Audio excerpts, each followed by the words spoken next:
तर सातारा जिल्हा परिषदेमध्ये राष्ट्रवादी आणि शिवसेनेचं धक्कातंत्र पाहायला मिळणार आहे का? कारण की पंचायत समितीच्या सत्ता स्थापनेच्या हालचालींना वेग आलाय। साताऱ्यामध्ये मंत्री शंभूराज देसाई, मंत्री मकरंद पाटील आणि नितीन पाटील तसंच संजीव राजू नाईक निंबाळकर, दीपक चव्हाण यांची बैठक पार पडलेली आहे। सत्ता स्थापनेसाठी प्राथमिक चर्चा झाली अशी प्रतिक्रिया मंत्री मकरंद पाटलांनी दिली, तर शंभूराज देसाईंनी देखील सत्ता स्थापनेवर प्राथमिक चर्चा केली असल्याचं स्पष्ट संकेत दिले।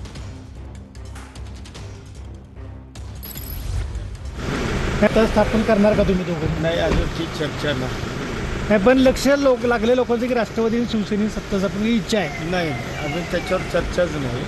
प्राथमिक झाली चर्चा, म्हणजे आता थोडेसे DPCचाही विषय होता माझा आणि या संदर्भात प्राथमिक चर्चा झाली, परंतु बाकी कुठला निर्णय नाही, काय नाही. अजून वरिष्ठांशी चर्चा नाही, सदस्यांना विचारलेलं नाही. प्राथमिक चर्चा झाली. लक्ष लागले तुमच्याकडे आणि साहेब भाजपला डावलून नाही जे सांगतायत नितीन काका त्याप्रमाणे उद्याच्या जिल्हा नियोजन समितीच्या बैठकी बाबतीतली चर्चा आमची झाली। मंत्री महोदय थांबले, त्यांना निघायचे। जागा तरी सगळ्यात जास्त जिल्ह्यामध्ये आमच्या आलेल्या आहेत।